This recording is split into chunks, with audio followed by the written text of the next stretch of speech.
Good day. Here is the news at noon. First, the highlights.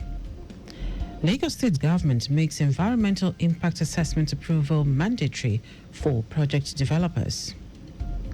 Federal Competition and Consumer Protection Commission cracks down on digital lenders.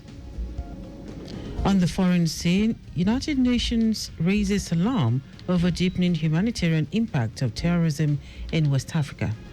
And in sport, Saudi Women's Premier League side Al Hilal signs Nigerian international Asisat Oshola. Now the details. I am Dele Agadumo. Lagos State government has restated that obtaining an environmental impact assessment AIA approval is a must for all project development across the state.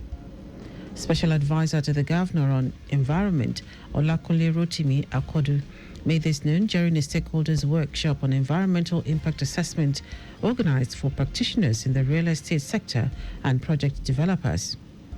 According to Rotimi Akodu, these include all estate development building projects, 5-floor buildings and above, 8 apartment units and above, shopping malls, filling stations, industrial facilities, sand mining projects, dredging and land reclamation, among others.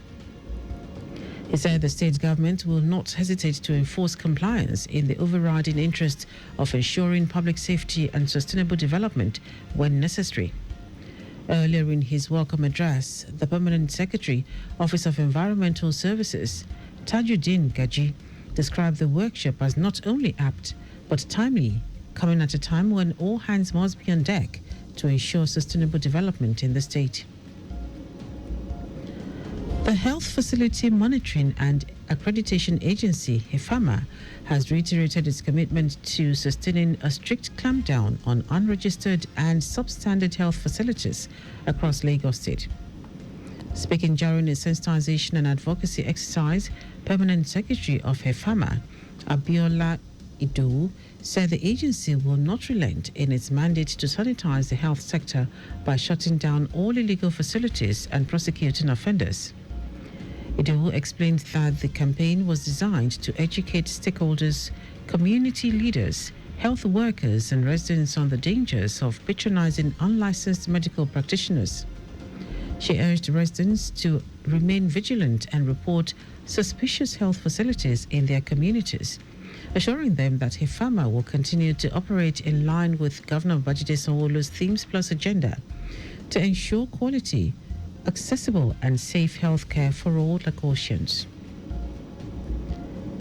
Task Force on Illegal Mining in Cross River State has arrested several individuals involved in illegal mining activities of limestone in Akankpa local government area.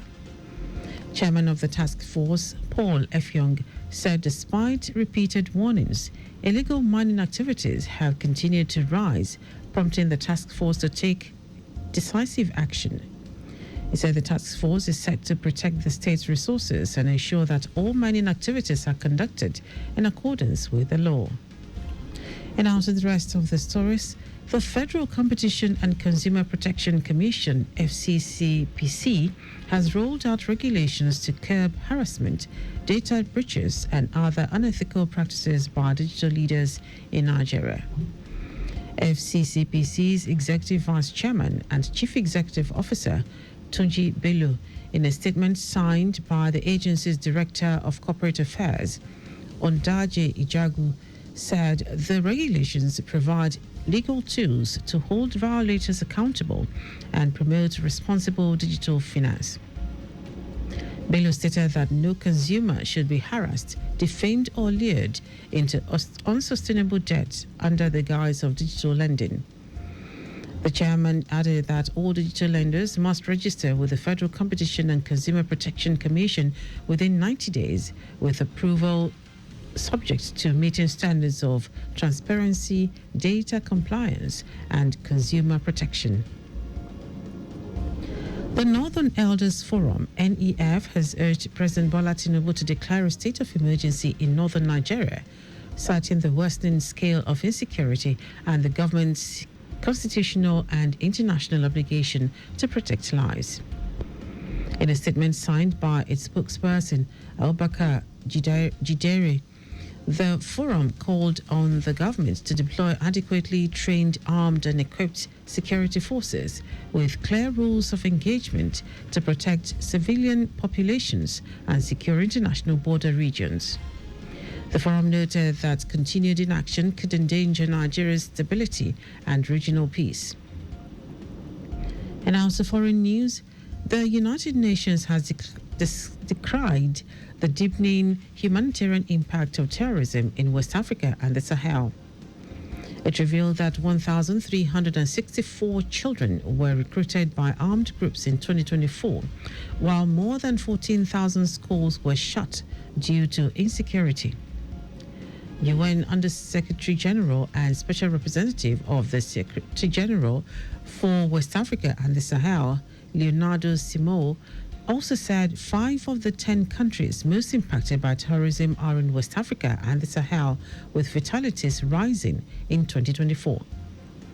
Simo stated this while speaking at the regional conference on combating emerging terrorist groups and strengthening sustainable security in the ECOWAS region and the Sahel.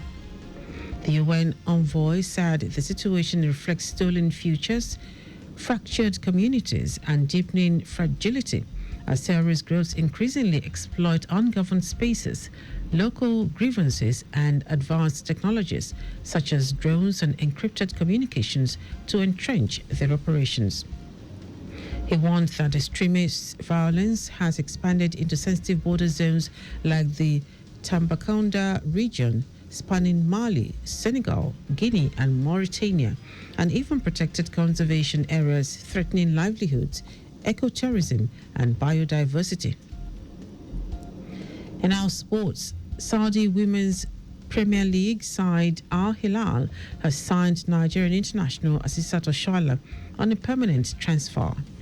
Oshoala signed a 2-year contract with the club. The 30-year-old joined Bay FC from Barcelona Ladies in February 2024. Bay FC sporting director Matt Porter praised the striker for her impact at the club, stressing that she has been an incredibly important part of the club's history, not only with her impact on the pitch, but also through the energy, professionalism. Oshoala registered 7 goals in 38 appearances for Bay FC. And that ends our news at noon. Just before we go, ensure the registration mark on your vehicle is clear and visible at all times. You can follow us and like all our various social media platforms: X at Traffic Radio 961, Facebook Lagos Traffic Radio 96.1 FM, Instagram Lagos Traffic Radio 961. Subscribe and watch news and programs live on YouTube at Traffic Radio 961. Visit our website on www.trafficradio961.ng. You can also listen to Lagos Traffic Radio 96.1 FM live on My Lagos app for timely updates. Did you know that the Sanwo-Olu administration organized a forum for women across the 57 local government and local council development areas in the state with a view to enhancing their productivity and economic growth? You can get more details on the Lagos State Government website. To end the news are the highlights of the major stories. Lagos State Government has restated that obtaining an environmental impact assessment (EIA) approval is a must for all project developments across the state. The Federal Competition and Consumer Protection Commission (FCCPC) has rolled out regulations to curb harassment, data breaches and other unethical practices by digital lenders in Nigeria.